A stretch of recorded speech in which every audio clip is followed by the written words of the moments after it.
Marcus Chen stood in the doorway of his daughter's bedroom, one hand gripping the frame while Lily's breathing finally settled into sleep's steady rhythm.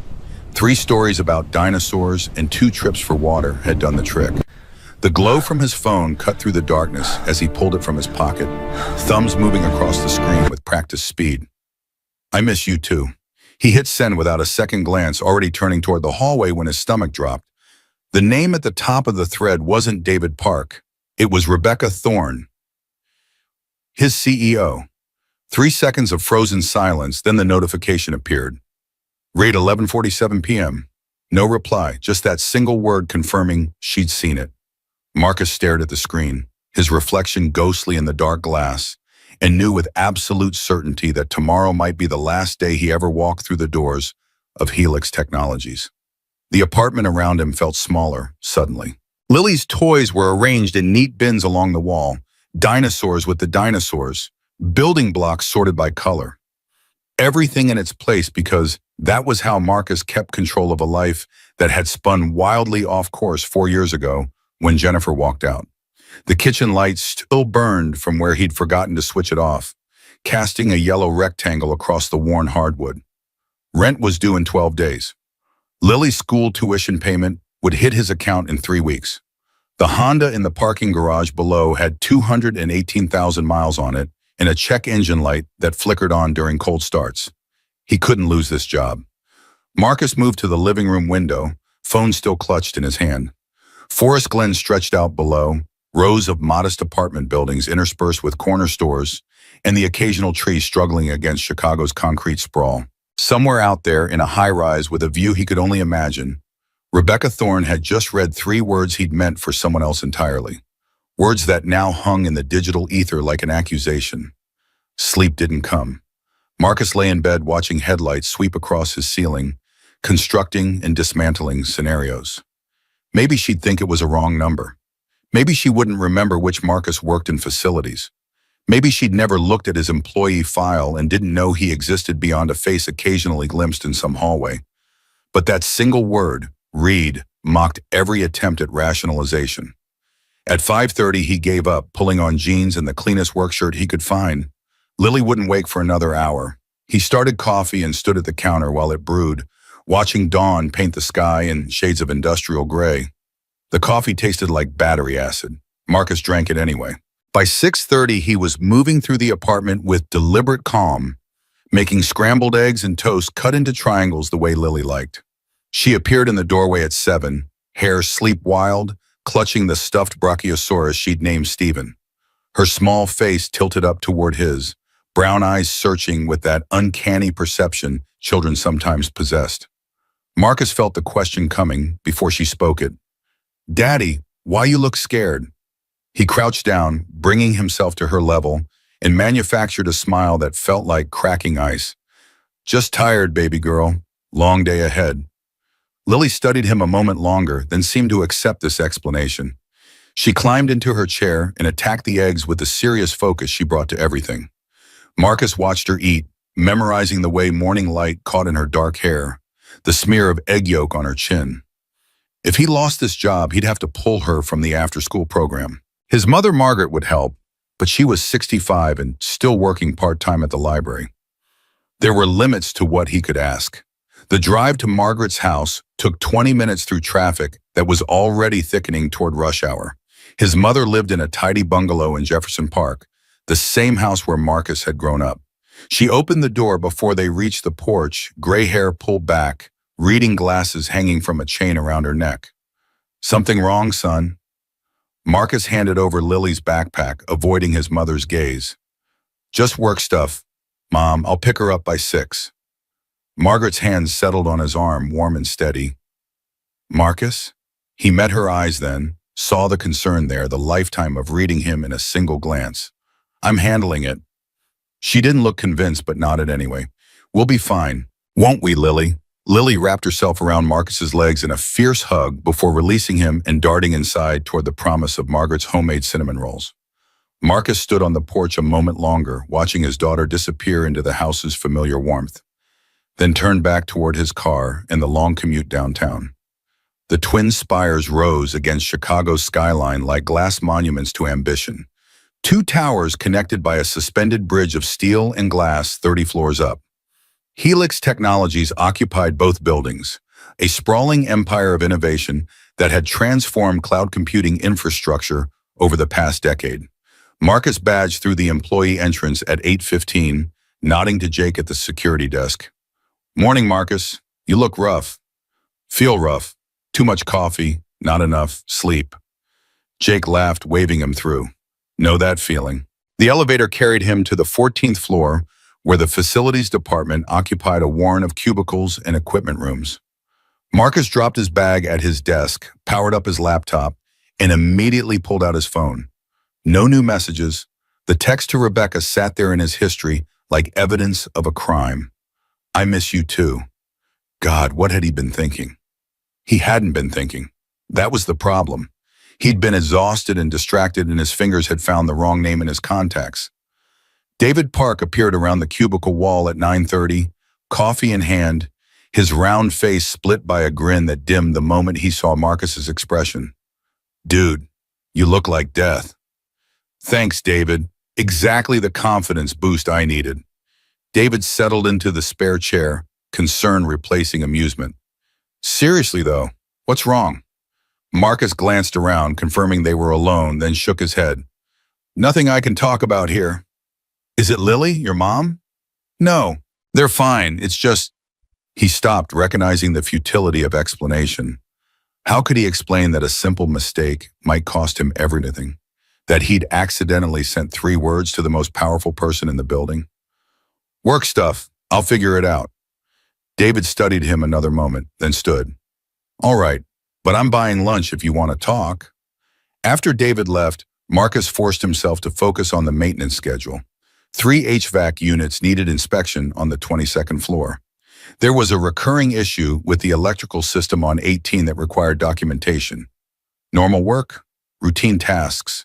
Except he checked his phone every 5 minutes and his hands shook whenever he tried to type. At 10:15, David reappeared, his expression strange. "Bro, you hear about the boss?" Marcus's stomach clenched. "What about her?" "She didn't come in this morning. First time in like 3 years she's missed the executive meeting." David's voice dropped to a conspiratorial whisper. "People saying she left some board dinner early last night and nobody's seen her since." The floor seemed to tilt. Marcus gripped the edge of his desk, fighting down nausea. It was because of him. It had to be. Rebecca Thorne didn't take personal days. She was notorious for working through holidays, for being first in the building and last to leave. If she'd suddenly vanished, if she'd broken a pattern everyone recognized. "Marcus, you okay?" "Yeah, fine." The words came out strangled. "Just surprised, that's all." David lingered, clearly wanting to press further, but Marcus turned deliberately back to his laptop until his friend took the hint and retreated. Once alone, Marcus buried his face in his hands. This was worse than getting fired. This was having caused some kind of breakdown in a woman who'd built $1 billion company through sheer force of will. Whatever Rebecca Thorne was dealing with this morning, he'd triggered it with his careless mistake. The morning crawled past. Marcus went through the motions of work, responding to emails, checking systems, all while his phone remained stubbornly silent. By noon, he was wound so tight he could barely sit still. When his phone finally buzzed, he grabbed it so fast he nearly dropped it. Lily's face filled the screen, gap-toothed grin bright against the background of her after-school program. "Hi, Daddy. I made a turkey out of my hand today. Mrs. Patterson said it was the best one." Marcus felt something in his chest unclench slightly. "That's amazing, sweetheart. I can't wait to see it." Lily held up a construction paper bird, hand-traced and colored in enthusiastic if uneven crayon strokes. Pride radiated from her small face. Then her expression shifted, became more serious, and she tilted her head in that way that meant she was really looking at him. "Daddy, are you sad?" The question hit harder than it should have. He was supposed to be the strong one, the provider, the man who held everything together after Jennifer walked away. He couldn't afford to fall apart over a text message. Lily needed him stable, dependable, unshakable. "Just tired, baby girl. Long day at work." Lily nodded with a solemnity that seemed too old for 6. "When you're sad, you should eat ice cream. That's what Grandma says." Despite everything, Marcus laughed. Grandma's pretty smart. After they hung up, he stood in the empty hallway outside the facility's office, pressing one hand against his chest where anxiety had lodged itself like a stone. He had to hold it together. For Lily, for the life they'd built from the ruins of his marriage, for everything that depended on him staying employed and functional and present. But the silence from the 32nd floor was deafening. Every hour that passed without word felt like another nail in his coffin. The call came at 2:15. Marcus was elbow deep in a maintenance request form when his desk phone rang with an internal extension he didn't recognize. He stared at it for 3 rings before answering. "This is Marcus." "Mr. Chen." The voice was female, professionally crisp, unfamiliar. "This is Patricia, Miss Thorne's executive assistant. She'd like to see you in conference room A on the 32nd floor. Immediately, please." The line went dead before he could respond. Marcus sat frozen, phone receiver still pressed to his ear, mind racing. The executive level, where facilities staff only went when something was catastrophically broken or someone was about to be fired. He replaced the receiver with a hand that trembled slightly, then stood. His legs felt uncertain beneath him. The elevator ride lasted an eternity. Marcus watched the numbers climb, his reflection pale and distorted in the polished steel doors. When they opened onto the 32nd floor, the change was immediate and absolute. Thick carpet muffled his footsteps. Abstract art lined the walls, the kind that cost more than his annual salary. The air smelled faintly of expensive coffee and fresh flowers, a world away from the industrial functionality of the 14th floor. Patricia met him at the elevator, a severe woman in her mid-50s with silver hair pulled into a tight bun. She said nothing, simply gestured for him to follow. They walked past Rebecca's corner office with its glass walls revealing an empty desk and a view of Chicago's skyline that made Marcus's breath catch despite his anxiety. Conference room A sat at the end of the hall. Patricia opened the door, ushered him inside, and closed it behind him without a word. The room was empty. Floor-to-ceiling windows overlooked the city, gray clouds pressing low against the buildings. A long mahogany table dominated the space, surrounded by leather chairs that probably cost more than his monthly rent. Marcus stood near the door, uncertain whether to sit or stand or simply bolt for the exit. He pulled out his phone, desperate for any distraction, and that's when he saw it. A notification in his messages, timestamp 2:03 p.m. Conversation forwarded. His blood turned to ice. Somehow in his nervous fidgeting or his desperate checking of messages, he'd forwarded something. His fingers flew across the screen, pulling up the message thread, and there it was, his entire text history with David, including the conversation from 3 weeks ago that he'd completely forgotten about until this moment. The words stared back at him from the screen, each one a separate nail in his professional coffin. David, dude, why do you always get quiet when Rebecca's name comes up?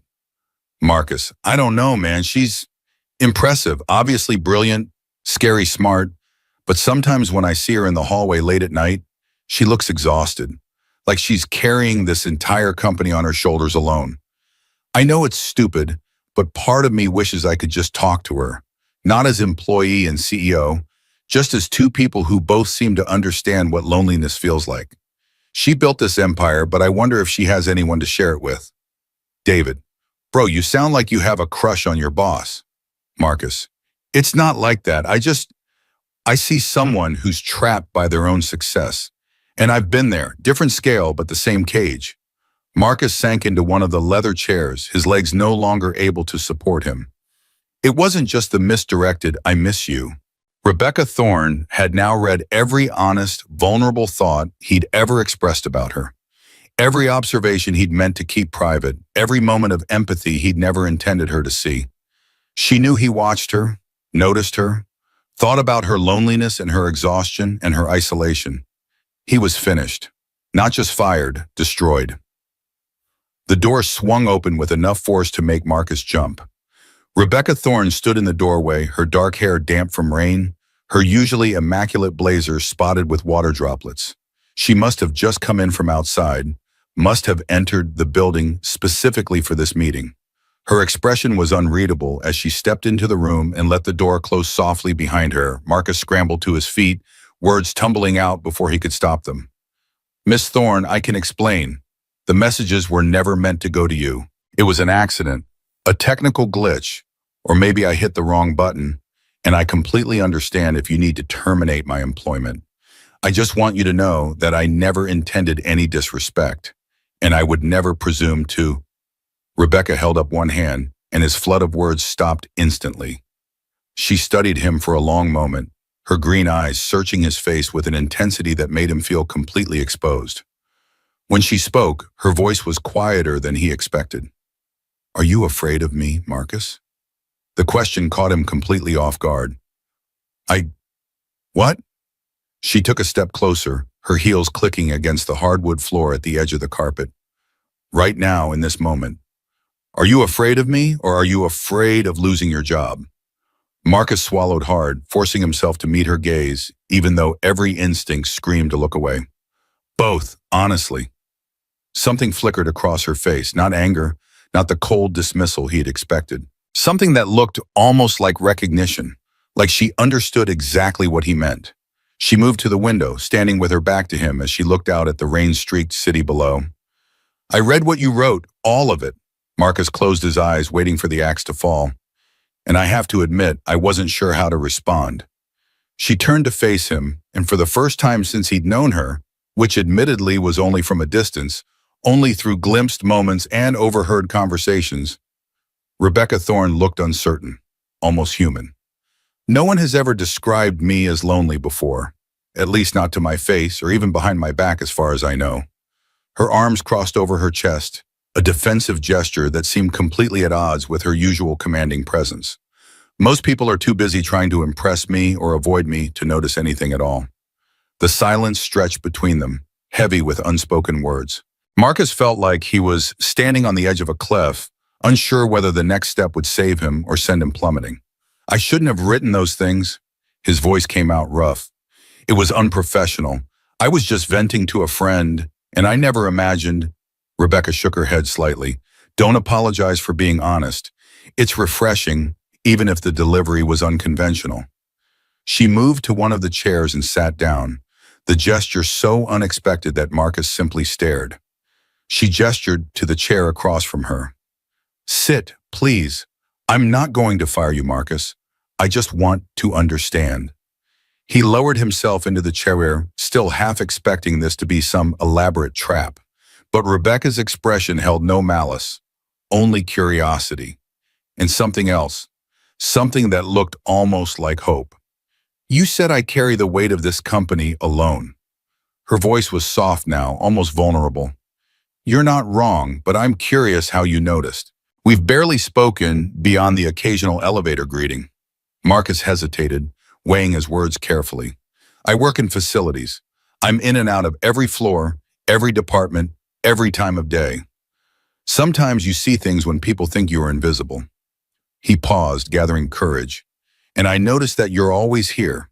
First one in, last one out. You eat lunch at your desk when you eat it all. You never leave for holidays until everyone else has gone home first. His voice softened despite himself. I recognize it because I used to be the same way before Lily. Before I learned that working yourself to death doesn't actually fix anything. It just makes you good at being alone. Rebecca's carefully composed expression cracked just slightly. She looked away, her jaw tightening, and Marcus saw her swallow hard before speaking again. You have a daughter, Lily, right? The shift in subject surprised him. Yes, ma'am, she's 6. The best thing that ever happened to him. The corner of Rebecca's mouth lifted in what might have been a smile. I've seen her picture on your desk during the floor walkthroughs. She was quiet for a moment, and Marcus realized with a start that Rebecca had noticed him, had paid enough attention to remember details about his life. The thought should have been unsettling. Instead, it felt oddly intimate.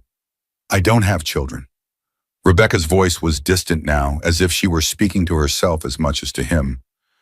Never had time, never found the right person, and now, she trailed off, leaving the sentence unfinished, hanging in the air between them like a confession she couldn't quite bring herself to complete. Marcus shifted in his seat, uncertain how they had arrived at this moment of strange intimacy. Can I ask you something? Rebecca tilted her head, regarding him with those sharp green eyes. You've already told me I look lonely. I think we're past formalities. Despite everything, he almost smiled. Why am I here, really? You could have had HR handle this. You could have fired me through an email and never thought about it again. Why the personal meeting? The question hung in the air. Rebecca was silent for so long that Marcus began to think she wouldn't answer. Her fingers traced idle patterns on the arm of her chair, her gaze distant. When she finally spoke, her voice was barely above a whisper. Because you saw me. Not the CEO, not the title or the salary or the corner office. Me. She looked up, meeting his eyes with startling directness.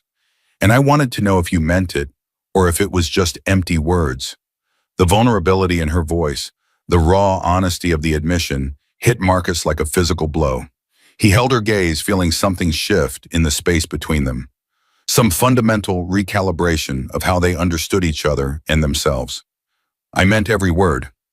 Rebecca stood abruptly, smoothing her blazer with practiced efficiency.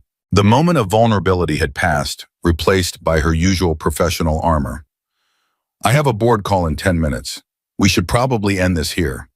Marcus rose as well, recognizing a dismissal when he heard one. But as he reached for the door handle, Rebecca spoke again. Marcus, he turned back. She was standing by the window again, silhouetted against the gray sky. Thank you for saying what no one else would. He nodded once, unsure how to respond, then stepped out into the hallway and let the door close behind him. His heart pounded in a way that had nothing to do with fear and everything to do with the strange, unexpected connection that had just passed between them. He walked to the elevator in a daze, mind racing to process what had happened, what it meant, where it could possibly lead. The rain had stopped by the time Marcus reached the parking garage that evening. Lily would be at his mother's house until 7, which meant he had 2 hours to decompress before putting on his dad face again. He was halfway to his Honda when he heard a small voice echo through the concrete structure. Daddy! He spun around to see Lily running toward him, her backpack bouncing against her shoulders. Behind her, Margaret waved from her sedan. She insisted, his mother called out. Said she had to show you her turkey before it got wrinkled. Marcus knelt to catch Lily in his arms, burying his face in her hair, breathing in the scent of crayons and graham crackers that somehow always clung to her. I thought I was picking you up at Grandma's. Lily pulled back, her expression serious beyond her years. I missed you, Daddy. Those words, so simple, so pure, hit him in a way that made his chest tight. After the day he'd had, after the confusion and fear and strange intimacy of that conference room, his daughter's uncomplicated love felt like an anchor to something real and solid. I missed you too, baby girl. They were walking toward his car when Lily suddenly stopped, her attention caught by something behind him. Marcus turned to see Rebecca Thorne emerging from the elevator, car keys in hand. She was out of her usual business attire, wearing dark jeans and a cream-colored sweater that made her look younger, softer, more approachable than he'd ever seen her. She hadn't noticed them yet, her eyes fixed on her phone as she walked, and Marcus felt a sudden urge to grab Lily and flee before this encounter could happen. But it was too late. Lily's small voice cut through the parking garage's ambient hum. Daddy, is that the lady from your picture? Marcus's brow furrowed. What picture? Lily looked up at him with innocent eyes. The one on your computer at home. The news picture you saved. You said she was very important. Blood rushed to Marcus's face. He vaguely remembered saving an article about Helix's quarterly earnings months ago, Rebecca's professional headshot prominently featured at the top. He'd kept it as reference, nothing more, but he hadn't realized Lily had seen it or remembered. His 6-year-old daughter had just revealed that he'd saved a picture of his CEO on his personal computer. Before he could respond, before he could pull Lily away or manufacture some explanation, she broke free from his grip and walked directly toward Rebecca. Excuse me, lady. Rebecca looked up, startled to find a 6-year-old standing in front of her. Her eyes flicked to Marcus, who was frozen in mortified horror, then back to Lily. Hello there. Lily beamed up at her with the fearless confidence of childhood. You're the lady my daddy talks about, right? The one he says is really strong, but looks sad sometimes. The parking garage fell absolutely silent. Marcus wished the concrete floor would open up and swallow him whole. But Rebecca didn't look angry. She crouched down to Lily's level, bringing herself eye to eye with the little girl, and her expression held something Marcus couldn't quite name. "Your daddy said that about me?" Lily nodded enthusiastically. "Uh-huh. He says you're the most important person at his work, and that you work really, really hard, and that he wishes he could make you smile more." Rebecca's composure cracked completely. For a moment, just a brief, unguarded moment, she looked like she might cry. Then she collected herself, offering Lily a gentle smile that transformed her entire face. "Your daddy sounds like a very kind man." Lily shrugged with the brutal honesty only children could deliver.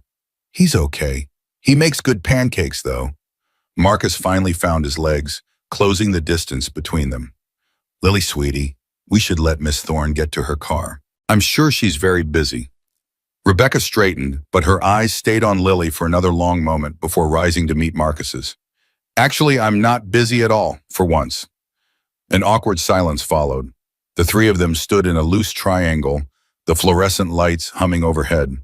Marcus with his hand on Lily's shoulder, Rebecca with her keys still dangling from her fingers, and Lily looking between them with the knowing expression of a child who understood far more than adults gave her credit for. "Well," Rebecca's voice carried a warmth Marcus had never heard before. "It was lovely to meet you, Lily."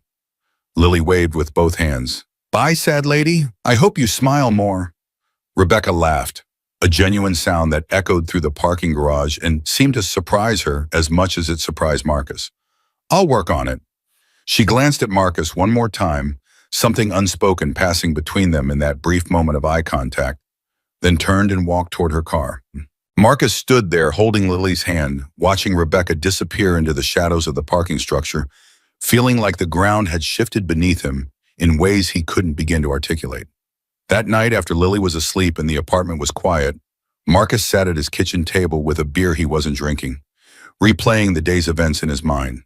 The accidental text, the forwarded conversation, the conference room meeting that had somehow become something else entirely, and then the parking garage, where his daughter had revealed truths he'd tried to keep hidden even from himself. His phone sat on the table, screen dark, silent. No new messages, nothing from Rebecca. But somehow Marcus knew with absolute certainty that something had changed. Whatever happened next, whatever consequences might still be coming, they'd passed some invisible threshold that afternoon. Two people who'd existed in separate worlds had collided, and the impact had left them both shaken in ways neither quite understood yet. Outside, Chicago settled into its nightly rhythm. Traffic sounds drifted up from the street. A siren wailed in the distance. Marcus picked up his phone, opened the message thread with David, and typed out a response he'd been avoiding all day. "Tomorrow, lunch, I'll explain everything." Then he set the phone down, finished his beer, and sat in the quiet darkness of his apartment, thinking about loneliness and connection, and the strange, terrifying possibility that maybe, just maybe, he wasn't the only person in this city who understood what it meant to be seen. 2 days passed without contact. Marcus threw himself into work orders and system diagnostics, trying to convince himself that the conference room conversation had been a fluke, a strange moment of connection that would fade into professional distance like morning fog under sunlight. He replaced filters on the 19th floor, recalibrated thermostats in the West Tower, documented every mundane task with meticulous attention because focusing on the concrete and practical kept his mind from wandering to places it had no business going. Thursday evening, an email appeared in his inbox at 5:17. The subject line read simply, "Personnel discussion." The message was briefer still. "My office, 8 p.m. tonight." RT, Marcus stared at the screen, pulse accelerating. 8 o'clock was well past normal business hours, long after the executive assistants had gone home, long after witnesses would be around. He could ignore it, pretend he'd never seen the message, but that would only delay whatever was coming. At 7:45, he texted Margaret to let her know he'd be late, then rode the elevator to the 32nd floor with a sense of walking towards something inevitable and irreversible. The executive level had transformed in the evening light. Gone were the fluorescent overheads and bustling energy. Instead, warm lamplight spilled from Rebecca's corner office, casting long shadows across the empty hallway. Marcus knocked on the glass door, his reflection ghostly in the darkened glass. "Come in." He stepped inside and stopped short. The office had been rearranged. Two comfortable chairs had been pulled to face the window, angled toward each other in a way that suggested conversation rather than confrontation. A small table between them held two steaming cups topped with marshmallows, the rich smell of cocoa filling the space. Rebecca sat in one of the chairs, her shoes kicked off, her feet tucked beneath her in a posture that was entirely at odds with the commanding executive he'd seen from a distance for 3 years.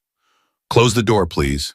Marcus did as she asked, moving cautiously toward the empty chair. The entire setup felt like stepping into someone's living room, rather than a corporate office, and the intimacy of it made him hyper-aware of every sound, the distant hum of the building's systems, the faint whistle of wind against the windows, his own breathing. "This doesn't look like a personnel discussion." Rebecca's smile was slight but genuine. "It isn't. I just couldn't think of another way to get you up here without raising questions." She gestured to the cocoa. "I remembered you mentioning Lily likes hot chocolate. I assumed maybe you did too." The fact that she'd remembered such a small detail, that she'd thought about it enough to prepare this, left Marcus momentarily speechless. He wrapped his hands around the warm mug, the heat seeping into his palms. "You remembered that?" Rebecca shrugged, a surprisingly casual gesture. "I remember most things. It's a blessing and a curse." She was quiet for a moment, staring out at the city lights below, the Chicago skyline glittering in the darkness. Then she turned to face him fully.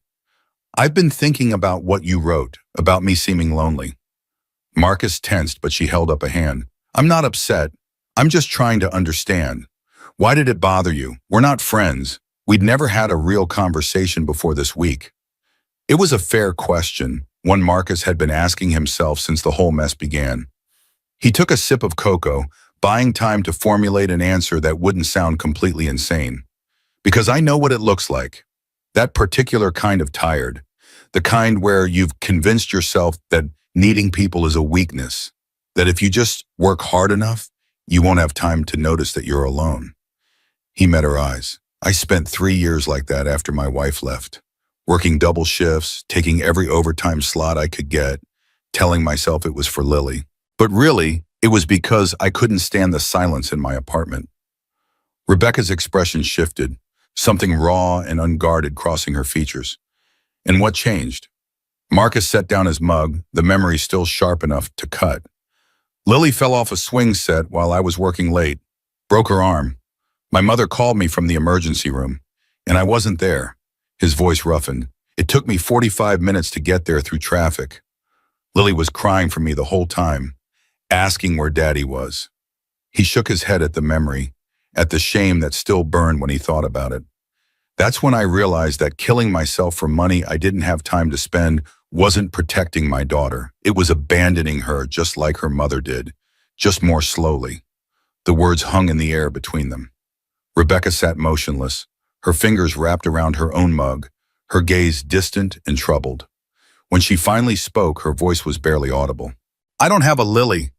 No one to fall off a swing set and shock me out of it." She laughed, but the sound was hollow. "I'm not even sure what I'm working for anymore. The company doesn't need me the way it used to. The board could run things fine without me.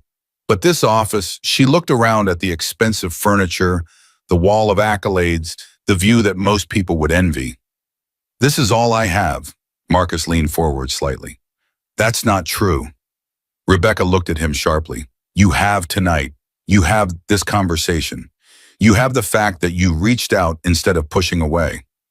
He paused, choosing his next words carefully. "I know I'm nobody. Facilities guy, single dad. Probably the last person you should be confiding in. But for what it's worth, I don't think you're as alone as you believe." The vulnerability on Rebecca's face was almost painful to witness. She looked younger in this light, stripped of her armor, just a woman in her early 40s who had given everything to her career and was only now realizing what it had cost her. "I was married once." The words came out quietly, as if she were testing how they sounded spoken aloud. "It lasted 4 years. He said I loved the company more than him." She smiled bitterly. "He wasn't wrong, but the company never disappointed me, never demanded things I couldn't give, never made me feel like I was failing at being human. She set down her mug, hands clasped in her lap. After the divorce, I told myself it was fine, that I was better off alone. But reading your messages, she trailed off, then started again. You called me lonely, and the worst part is that I couldn't even argue. The hour that followed felt suspended outside of normal time. They talked about everything and nothing, about Lily's latest obsession with dinosaurs, about Rebecca's hidden passion for terrible reality television, about the pressure of being the only person in a room who couldn't afford to show weakness. Marcus found himself speaking more honestly than he had with anyone in years, and Rebecca responded in kind, her professional facade crumbling with each shared confession. Somewhere between the second cup of cocoa and the clock striking 10, the barriers between them had dissolved entirely. When Rebecca finally walked him to the elevator, they stood in the empty hallway with the building silent around them. Thank you for coming tonight. I know it was strange. I know this whole week has been strange. Marcus allowed himself a small smile. Strange good or strange bad? She considered the question, her expression thoughtful. Strange necessary, I think. I haven't talked to anyone like this in years, maybe ever.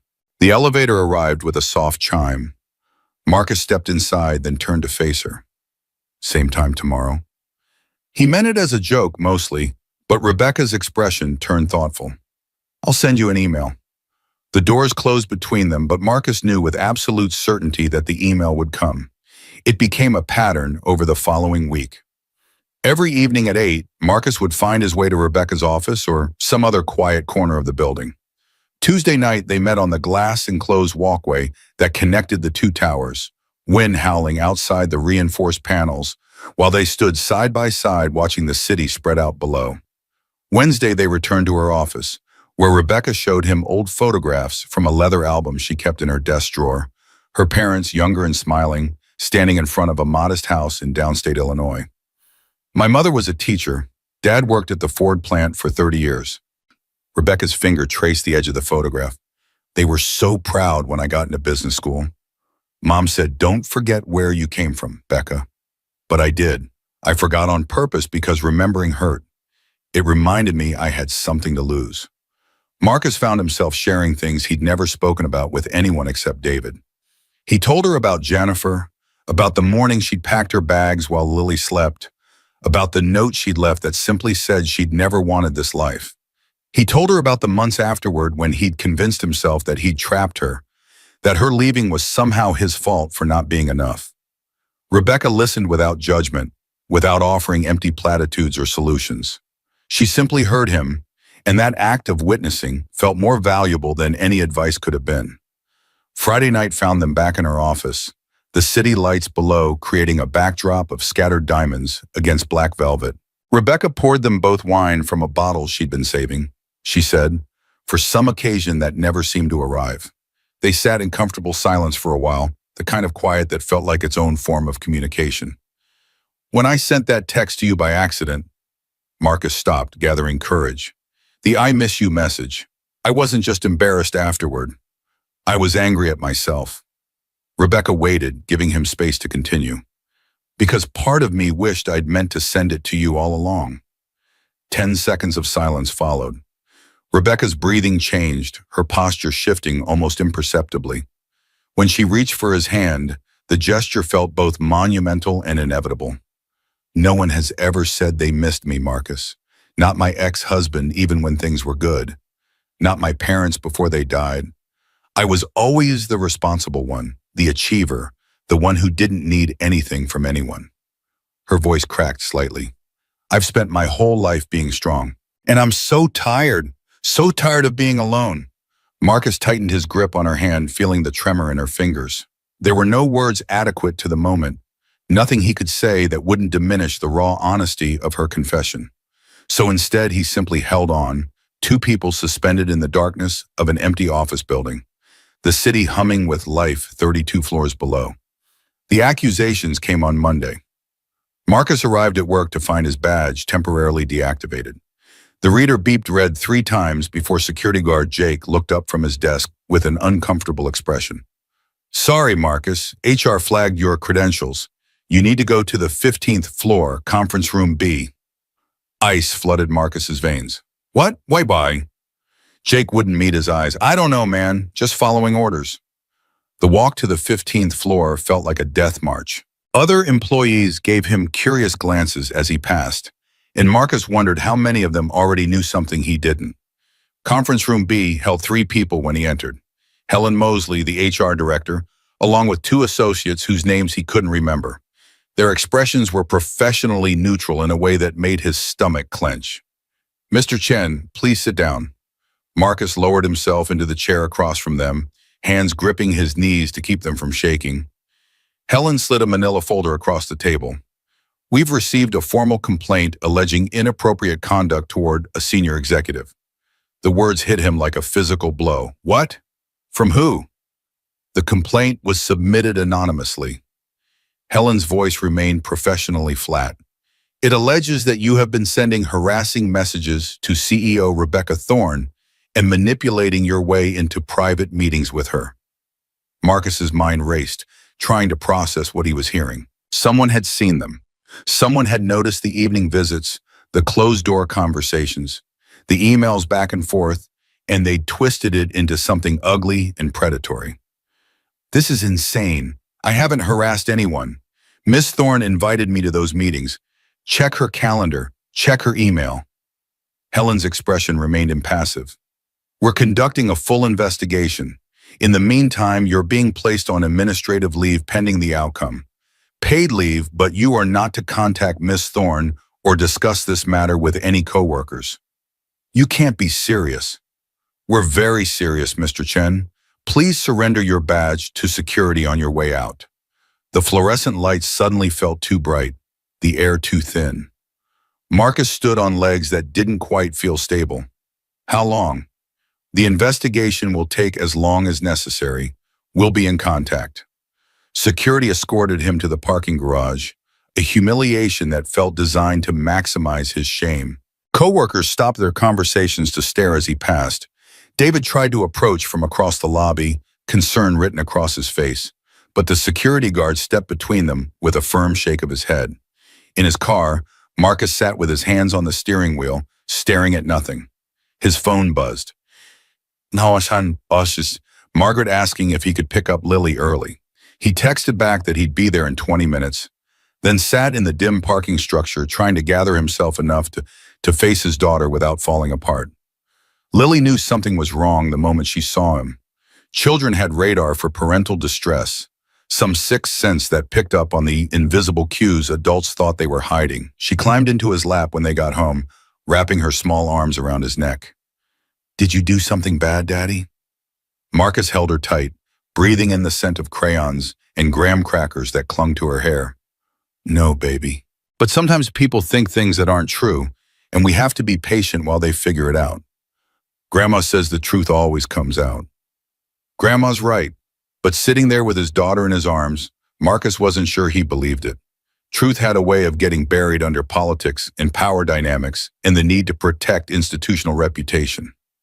He was nobody, a facilities manager with no connections and no leverage. If the investigation went badly, he'd lose everything. The job that fed his daughter, the health insurance that covered her checkups, the stability he'd fought so hard to build after Jennifer left.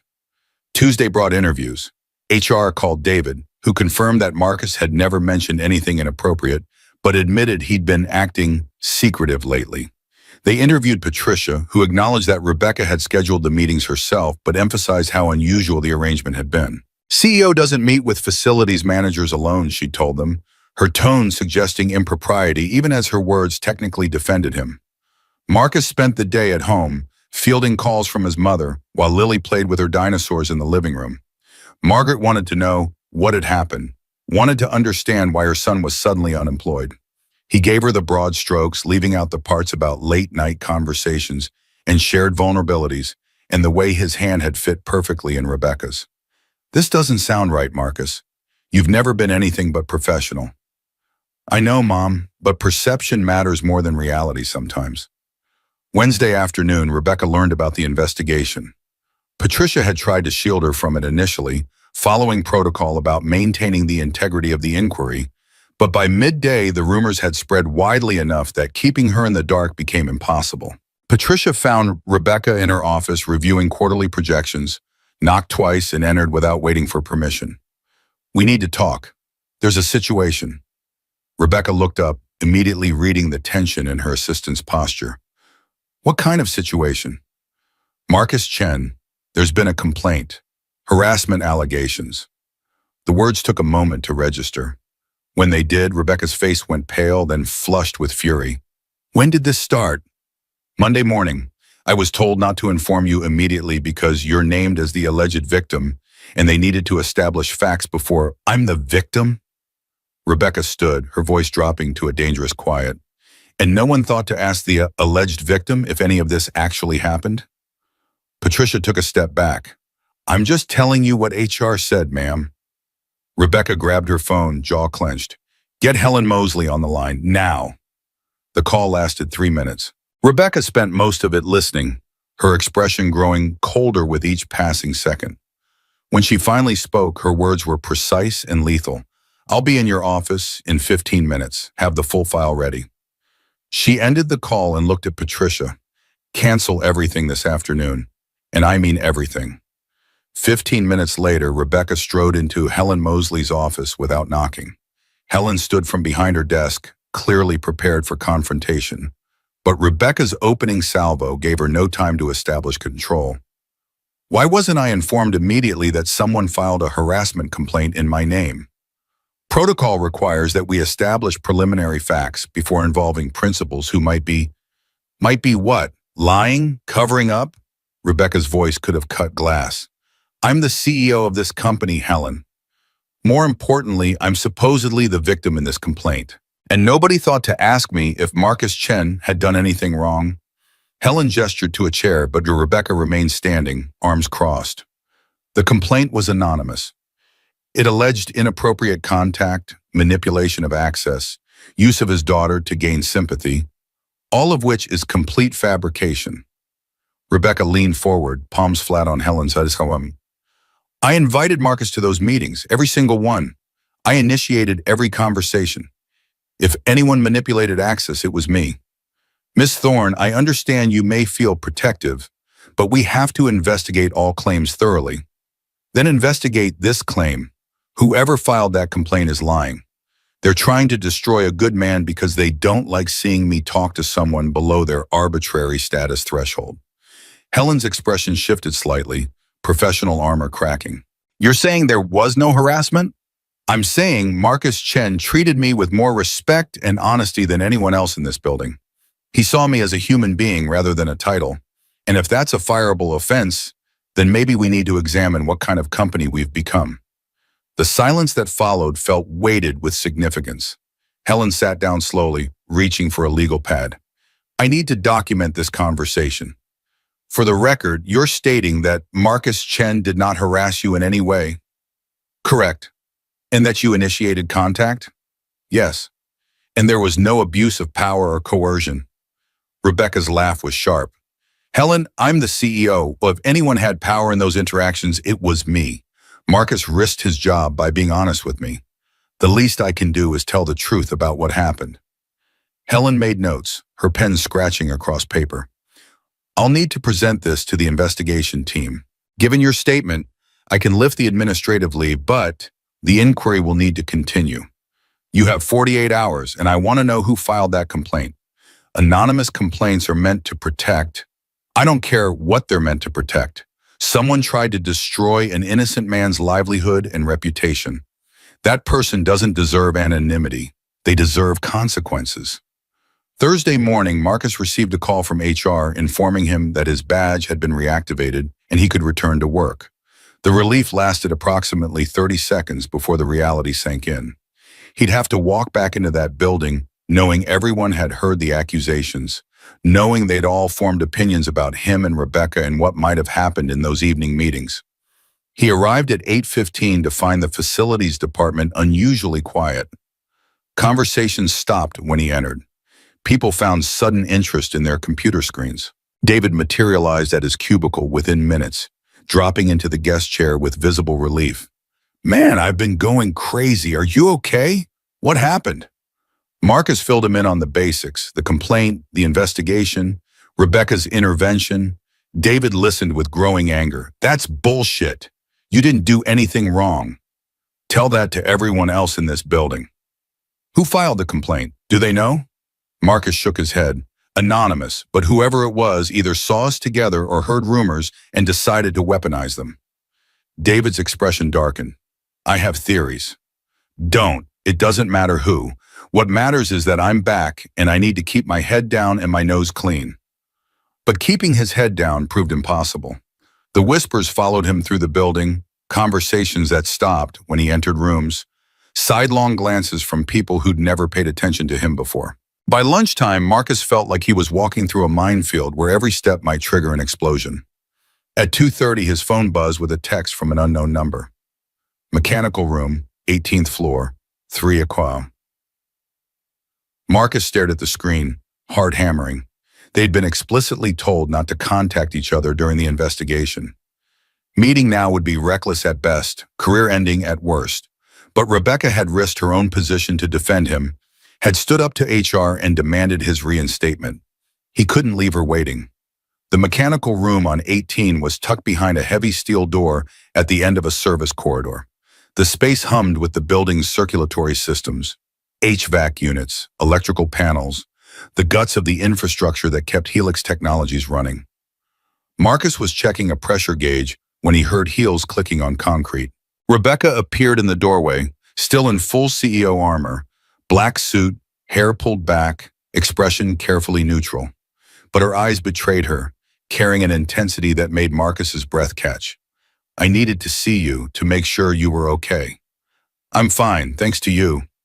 I only told the truth. She moved closer, glancing around to confirm they were alone. Marcus, I'm sorry. This is my fault. I put you in this position by asking you to those meetings, You didn't do anything wrong, neither did I. Someone else decided to make it into something it wasn't. Rebecca's jaw tightened. I'm going to find out who, and when I do, it doesn't matter. Marcus surprised himself with the conviction in his voice. Whoever filed that complaint, they were probably trying to protect you. Thought they were saving you from making a mistake. They're not important. What's important is that we both survived it. I don't want to just survive, Marcus. She stopped herself, but the unfinished sentence hung between them like a physical presence. Marcus set down his tools, heart pounding. What do you want? Rebecca stepped closer, close enough that he could smell her perfume, see the faint lines at the corners of her eyes, feel the warmth radiating from her body. Could you lean down? I can't reach your ear in these heels. Confused but compliant, Marcus bent toward her. Rebecca rose on her toes, her lips nearly brushing his ear, and whispered 4 words that stopped his heart. I miss you too. He froze. The mechanical room hummed around them, but Marcus heard none of it. His entire world had narrowed to those 4 words and the woman who had spoken them. He straightened slowly, meeting her eyes, and found them bright with unshed tears and something else. Hope, fear, determination all tangled together. I know it's complicated. Power dynamics, office politics, the fact that I'm probably the worst candidate for any kind of relationship in this entire city. The words tumbled out of her in a rush, as if she'd been holding them back for days and couldn't contain them anymore. But I can't stop thinking about you, about our conversations, about the way you actually see me, not the job title or the corner office or the salary, but me. She swallowed hard. And I needed you to know, even if you don't feel the same way, even if this ruins everything, I needed to say it out loud. Marcus stood motionless for what felt like an eternity, his mind racing but his heart having made its decision long ago, probably that first night in her office, maybe even earlier, in the parking garage when Lily had called her the sad lady. I feel the same way. I've felt it since the first time you laughed at something I said, since the first time you talked about yourself like a real person instead of a job title, since Lily told you that you look sad and you actually listened. Rebecca's breath caught.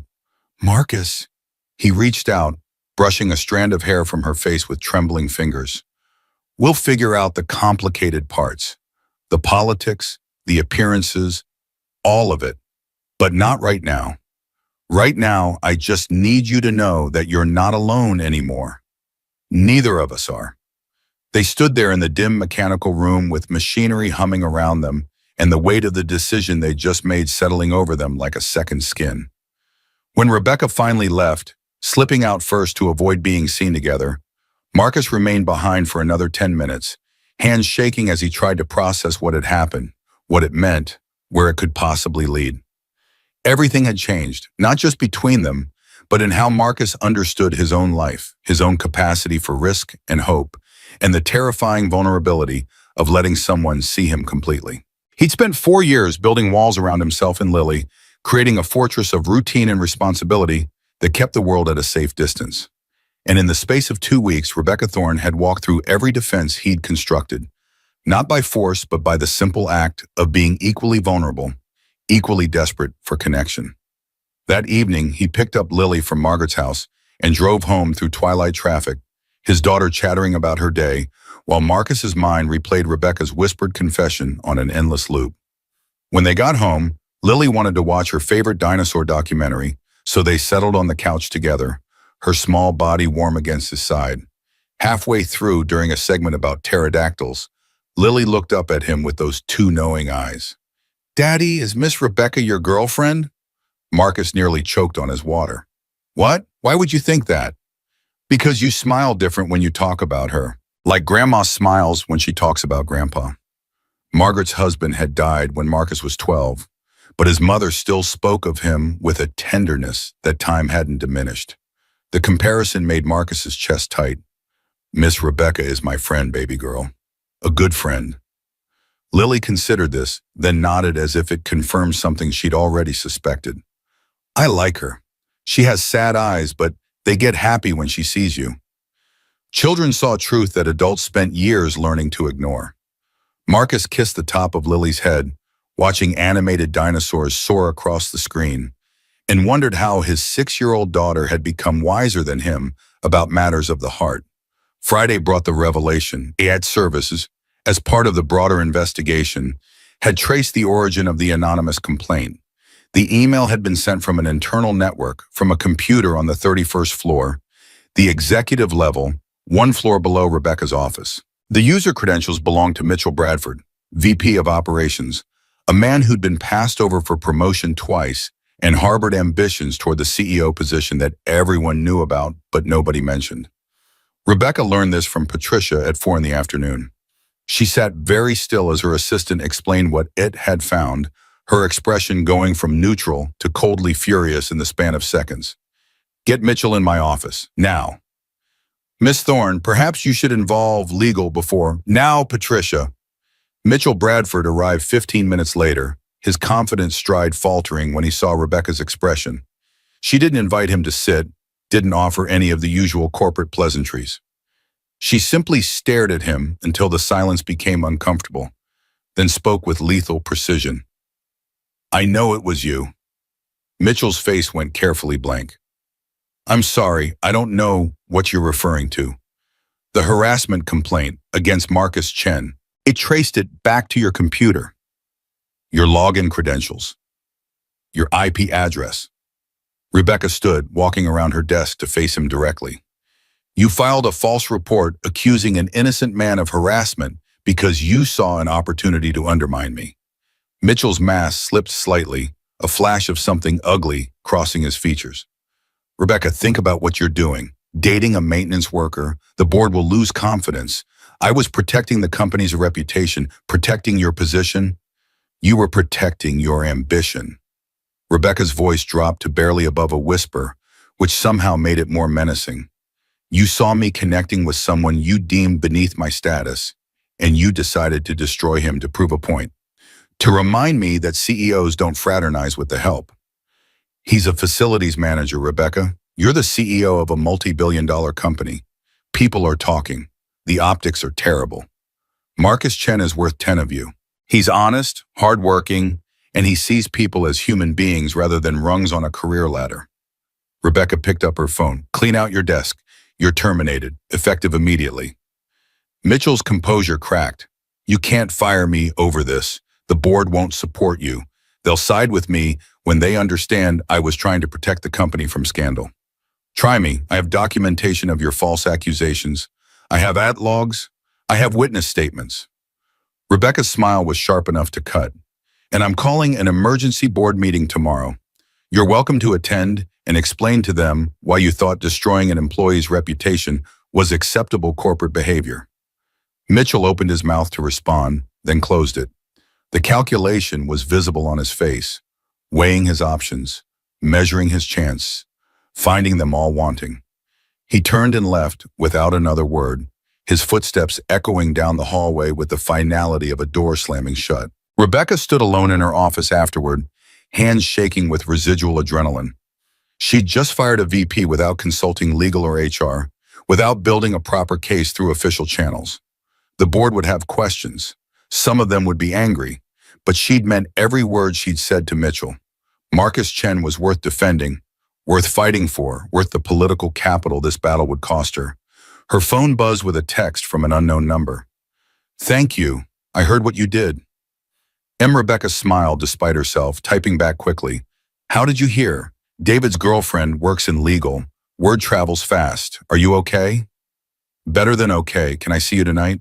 Rebecca glanced at her calendar, at the stack of work waiting for her attention, at all the reasons saying yes was complicated and potentially reckless. Then she thought about Marcus's hand in hers, about the way he looked at her like she was a person rather than a position, about Lily calling her the sad lady and being absolutely right. "My place. 8 o'clock. I'll send you the address." She sent the text before she could second-guess herself, then sat down and began drafting talking points for tomorrow's board meeting.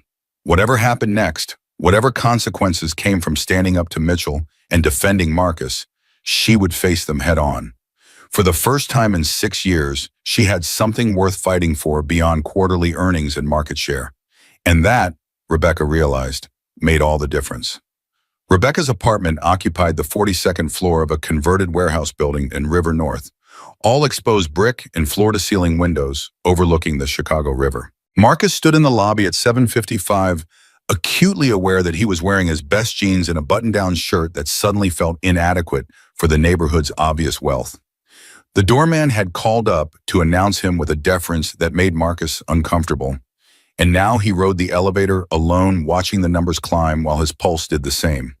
The doors opened directly into her apartment, a private elevator, because of course it was. Rebecca stood waiting in the open living space beyond, wearing yoga pants and an oversized sweater that made her look younger and somehow more vulnerable than her corporate armor ever did. Her hair was down, falling loose around her shoulders, and her feet were bare on the polished concrete floor. "You found it okay?" Marcus nodded, stepping out into the space and trying not to stare. The apartment was beautiful in a stark, minimalist way. Expensive furniture arranged with precision, abstract art on the walls, everything perfectly curated and utterly impersonal. It looked like a showroom, like a space designed to impress rather than to live in. Rebecca followed his gaze, reading his thoughts with uncomfortable accuracy. "It's cold, isn't it? I hired a decorator 5 years ago and never changed anything. Sometimes I forget what I actually like versus what someone told me would look good." She moved toward the kitchen, which occupied one corner of the open space. "Wine? I have a Pinot Noir that's supposed to be excellent, though I have no idea if that's true. I just buy whatever the sommelier recommends." "Wine sounds good."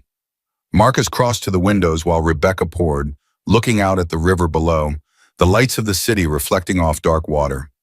His entire apartment could probably fit in this single room. The disparity between their lives had never felt more tangible, more impossible to bridge. "I know what you're thinking." He turned to find Rebecca holding 2 glasses, her expression rueful. "That we're from different worlds. That this," she gestured around the apartment, "is proof that whatever we're trying to do can't work." Am I that transparent? No, I'm just intimately familiar with the argument because I've been making it to myself all week. She handed him a glass, their fingers brushing. But then I remember that this apartment, this view, all of it, I'd trade it in a heartbeat for what you have with Lily, for someone who looks at me the way your daughter looks at you, for feeling like I matter to another human being beyond what I can produce or provide. Rebecca moved to the couch, curling into one corner, and Marcus joined her, maintaining careful distance even as every instinct urged him closer. Mitchell was right about one thing. The board is going to have questions. Rebecca's voice was steady, but Marcus heard the undercurrent of tension. Tomorrow's meeting won't be pleasant. Gerald Hutchins has been looking for reasons to push me out since I opposed his IPO timeline. This gives him ammunition. What do they want? For me to transfer somewhere? Quit? They want me to choose career or personal life, success or happiness, as if those things are mutually exclusive. Rebecca took a long sip of wine. I've spent 12 years at Helix, 7 as CFO, 5 as CEO. I've given everything to that company. And now they're going to ask me if I'm willing to throw it all away for, she stopped, the unfinished sentence hanging between them. For a facilities manager with a 6-year-old daughter in a Honda with 200,000 miles on it. Rebecca's eyes met his, fierce and determined. For the first person in a decade who makes me feel like a human being instead of a quarterly earnings report. Marcus set down his wine glass with deliberate care. I can transfer. I facilities coordinator, same building but different reporting structure. David mentioned they've been looking to fill that position. It solves the power dynamic issue without anyone having to sacrifice their career. You do that? Move departments? Rebecca, I fix air conditioners and calibrate thermostats. I can do that from any department in the building. But you built Helix. You can't just walk away from that because some board members have outdated ideas about appropriate relationships. She studied him for a long moment, something unreadable crossing her features. Most men would want me to choose them, to prove they matter more than my work. Most men didn't grow up watching their mother work 2 jobs to keep a roof over their heads after their father left. I know what it means to build something, to fight for security and stability. I won't ask you to give that up, Rebecca. Not for me. Not for anyone. The distance between them closed without Marcus being entirely sure who moved first.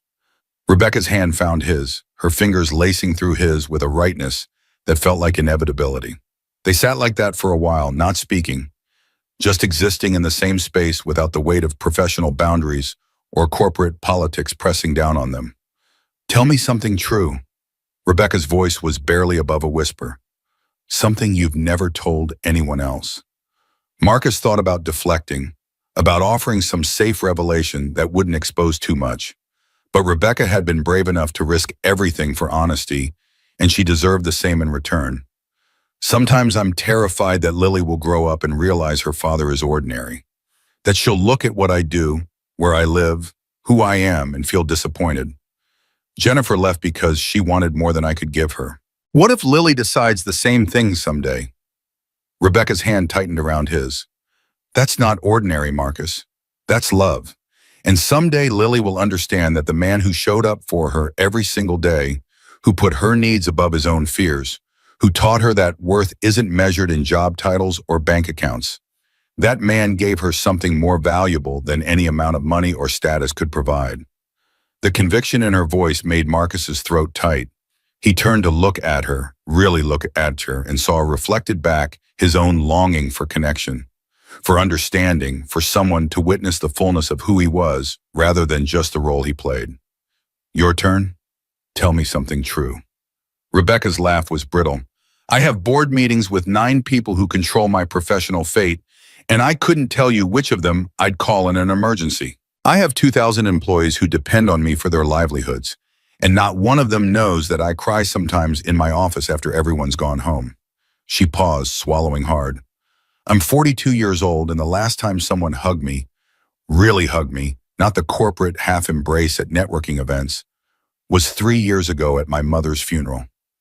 Marcus didn't hesitate. He pulled her into his arms, feeling her stiffen briefly before melting against him, her face pressed into his shoulder. She didn't cry, but her breathing hitched in a way that suggested tears being forcibly held back.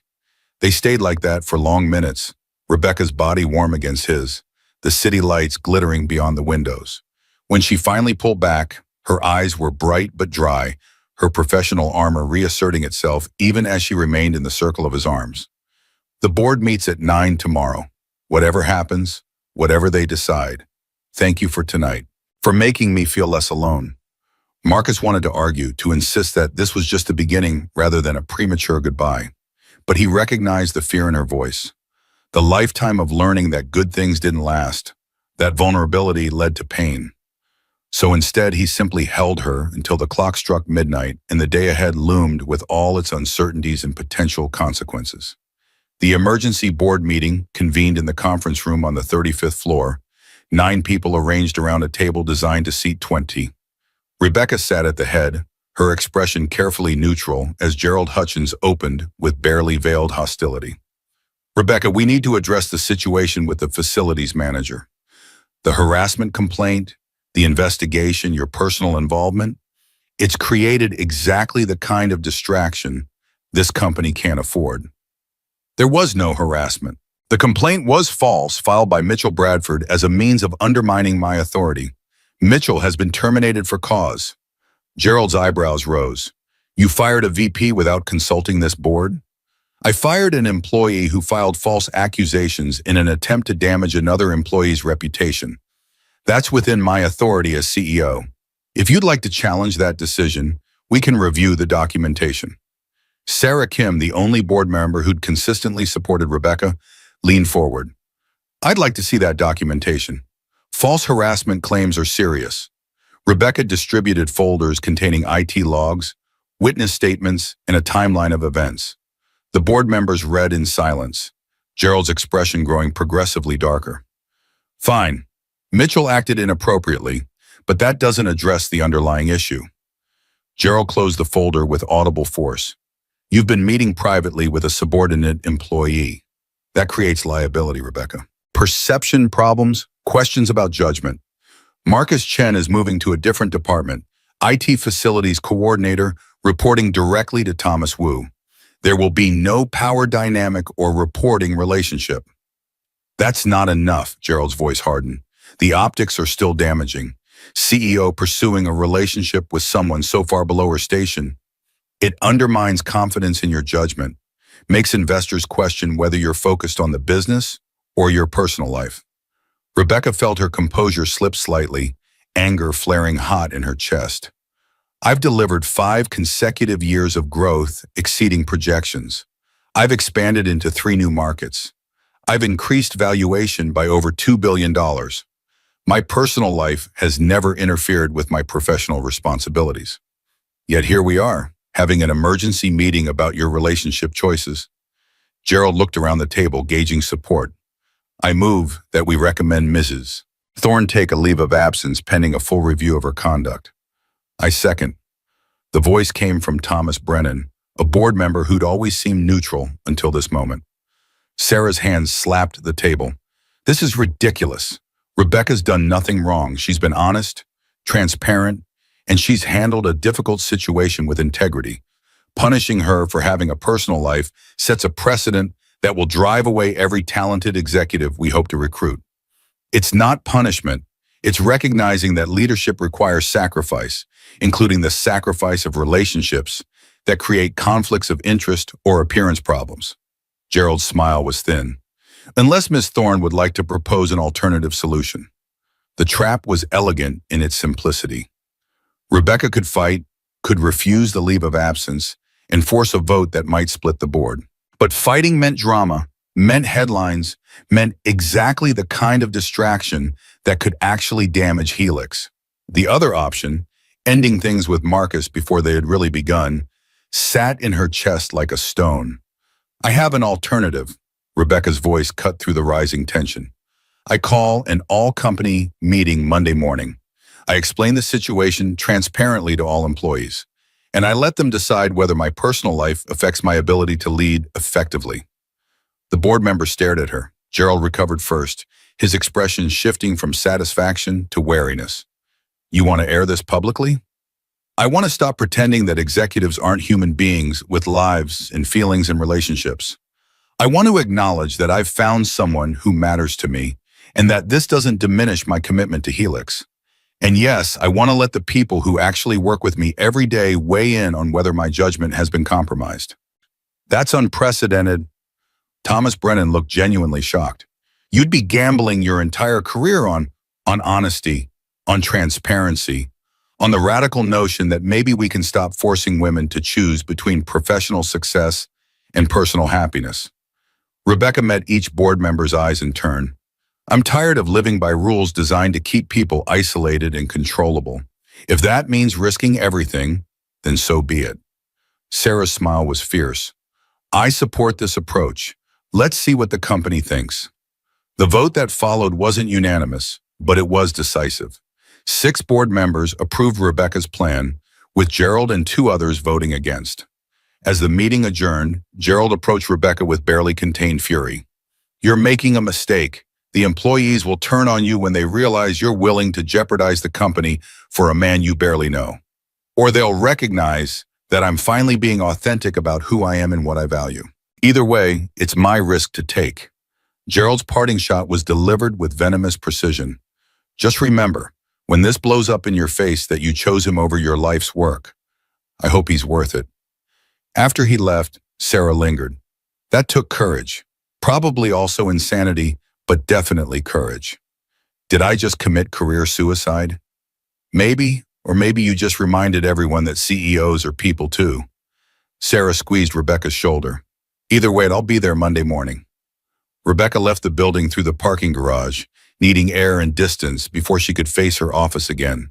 She found Marcus waiting by her car, leaning against the concrete pillar, and the relief that flooded through her at the sight of him was almost overwhelming.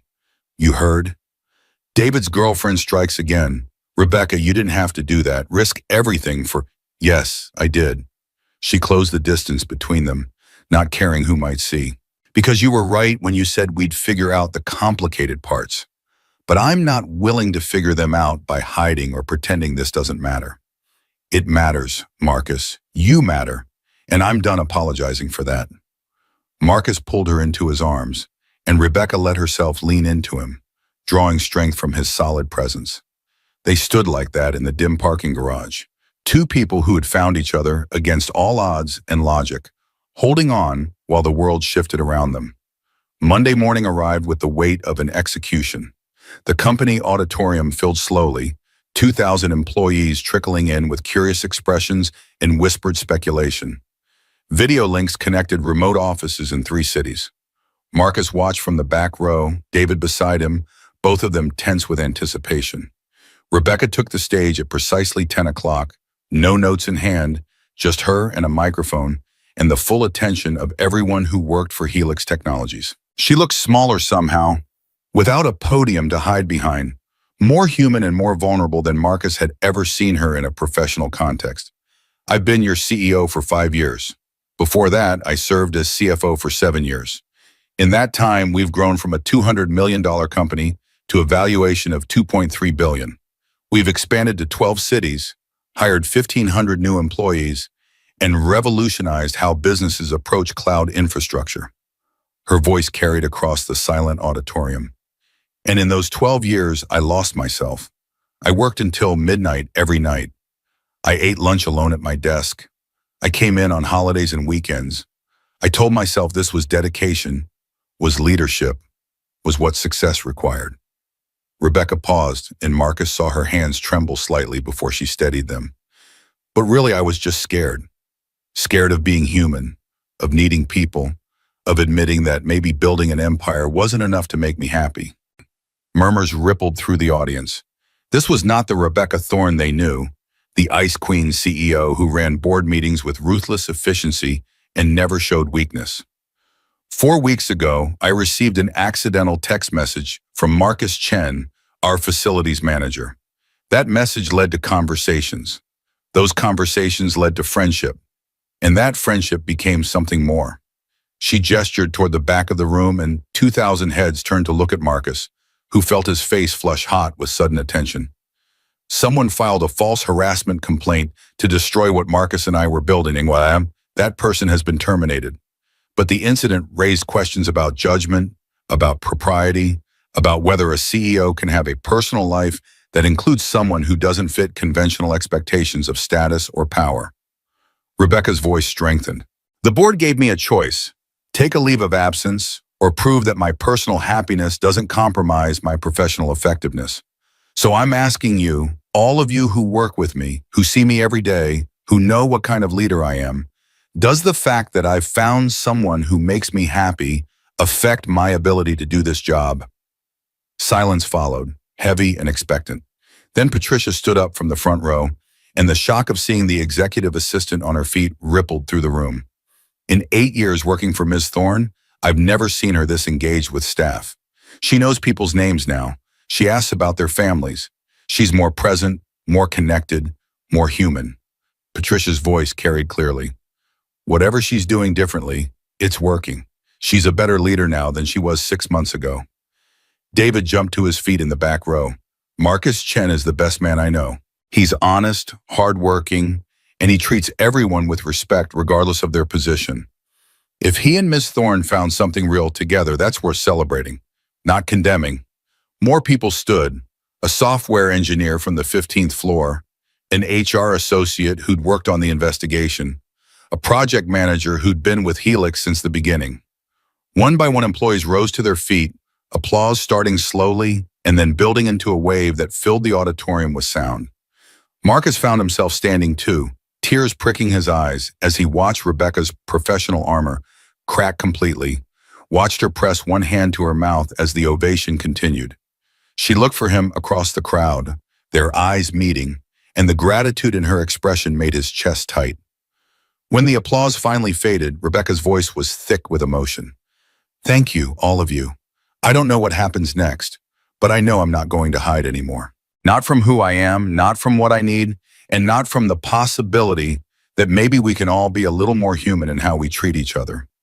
She left the stage to another wave of applause, but instead of exiting through the back where executives usually departed, she walked straight down the center aisle toward Marcus. The symbolism wasn't lost on anyone. The CEO crossing the distance that separated her from the man who'd changed everything, meeting him in the middle ground where their different worlds intersected. Marcus met her halfway, aware of thousands of eyes watching, no longer caring. When Rebecca reached him, she didn't offer a corporate handshake or maintain professional distance. She simply took his hand, lacing their fingers together, and spoke quietly enough that only he could hear. "Whatever happens now, we face it together." Together. Marcus squeezed her hand, feeling the tremor in her fingers, knowing his own hands were equally unsteady. Though for the record, that was either the bravest or most reckless thing I've ever witnessed. Probably both. Rebecca's smile was shaky but genuine. "I have about 6 board members who want my head, several major investors questioning my sanity, and absolutely no plan for what comes next. But I also have this." She lifted their joined hands. "And right now, that feels more valuable than any amount of corporate approval." The crowd began dispersing, employees returning to their desks with animated conversations and backward glances. David approached with his characteristic grin, though Marcus could see the concern beneath it. "Well, you two certainly know how to make things interesting. The Slack channels are melting down. HR is probably having a collective aneurysm. And I'm pretty sure I just watched corporate history being made." Patricia appeared beside them, her usually stern expression softened with something that might have been approval. "So, Thorne, you have 17 interview requests from business media. The board would like to reconvene this afternoon, and your calendar is completely destroyed for the rest of the day. Cancel everything except the board meeting." And Patricia? Rebecca met her assistant's eyes. "Thank you for what you said up there. I only spoke the truth, ma'am. You're better now than you were. Happier, more present. That's worth fighting for." The following days unfolded in a blur of consequences and adjustments. Marcus officially transferred to the IT facilities coordinator position, a lateral move that eliminated any reporting relationship with Rebecca while keeping him in the same building. The gossip continued but shifted from scandalous to curious, employees watching their interactions with interest rather than judgment. Gerald Hutchins resigned from the board in protest, taking one other member with him. Sarah Kim was elected interim board chair, immediately proposing revisions to the company's fraternization policy that acknowledged employees as adults capable of managing their own relationships. 2 major investors expressed concerns about leadership stability, but 3 others praised Rebecca's transparency and authenticity as exactly the kind of modern leadership they wanted to support. The business media had a field day. CEO goes public with relationship competed with breaking corporate taboos, empower couple, or PR disaster for headline space. Rebecca gave exactly one interview, stating simply that she refused to apologize for finding happiness and that Helix's numbers would speak for themselves. 3 months later, Marcus stood in his mother's kitchen, helping prepare Thanksgiving dinner while Lily colored at the table.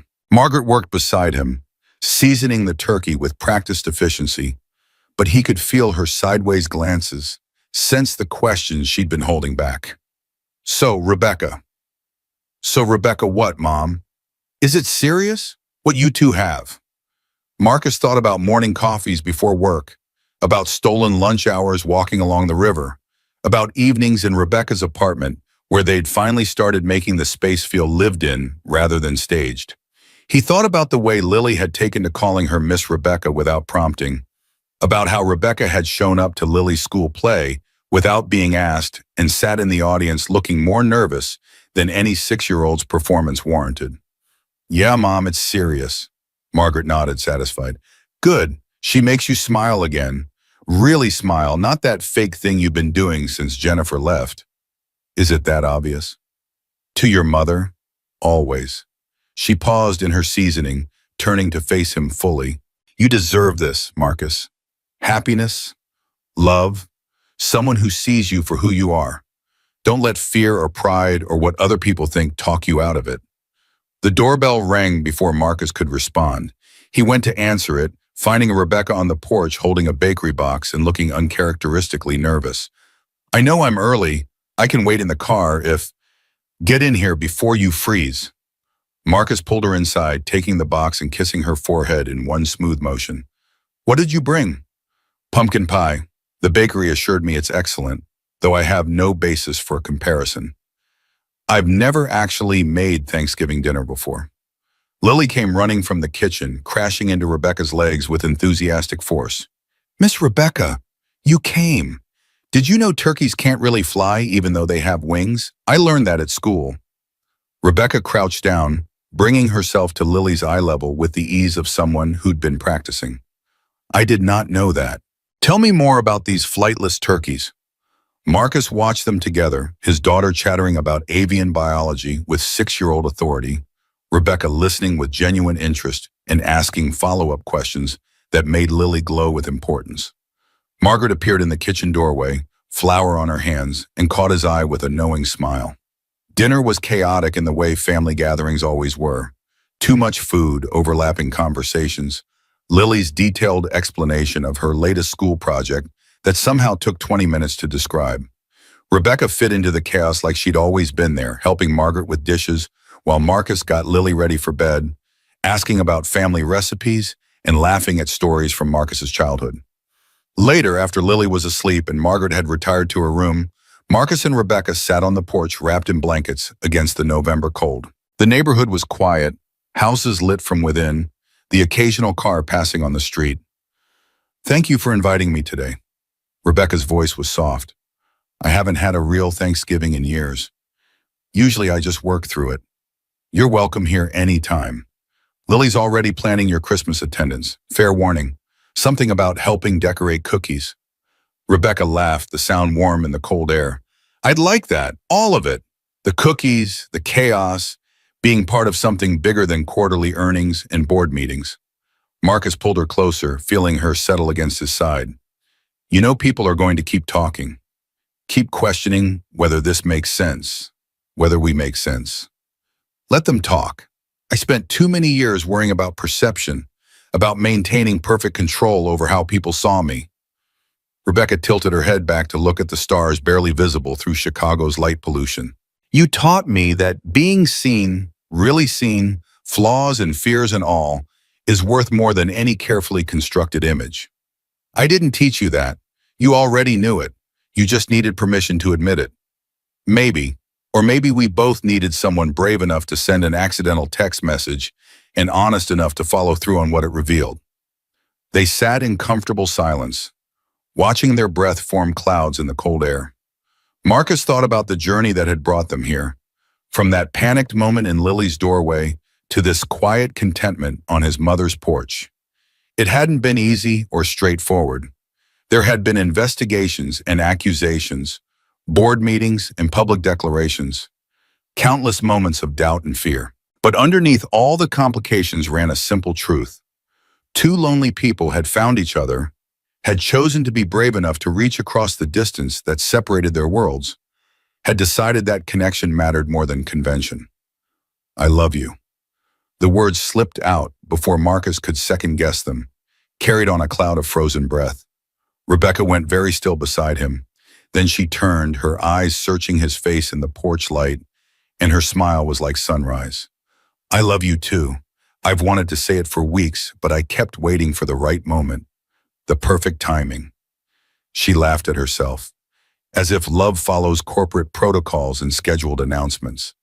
Marcus kissed her, tasting her smile, feeling her cold nose against his cheek. When they pulled apart, Rebecca was crying, not sad tears, but the kind that came from relief, from finally admitting something that had been building for months. Lily asked me yesterday if you were going to be her new mom. Rebecca's breath hitched. What did you tell her? That it was too early to know for sure, but that I hope so, that you made both of us happy, and that was what mattered. Marcus brushed a tear from her cheek. Was that okay? I know we haven't talked about. It was perfect. Rebecca's voice broke. Ask me again in 6 months and I'll probably say yes. To being Lily's mom? To all of it? The cookies and the kiss and the life you're building? To being part of something real instead of just professionally successful? She pressed her forehead against his. To choosing happiness over reputation and love over loneliness. They stayed on the porch until the cold became unbearable, then moved inside to the couch where they'd sat earlier with Lily and Margaret. Rebecca curled against Marcus's chest, his arms wrapped around her, both of them drifting in that space between waking and sleep where the future felt full of possibility rather than danger. 6 months later, winter giving way to spring, Marcus stood in Rebecca's apartment, their apartment now, since he'd moved in 3 weeks ago with Lily's enthusiastic approval. He was making dinner while Rebecca worked late at the office and Lily sat at the counter doing homework with frequent interruptions to ask questions about fractions. His phone buzzed with a message from Rebecca. Leaving now, be home in 20. Board approved the IPO timeline. Gerald was wrong about everything.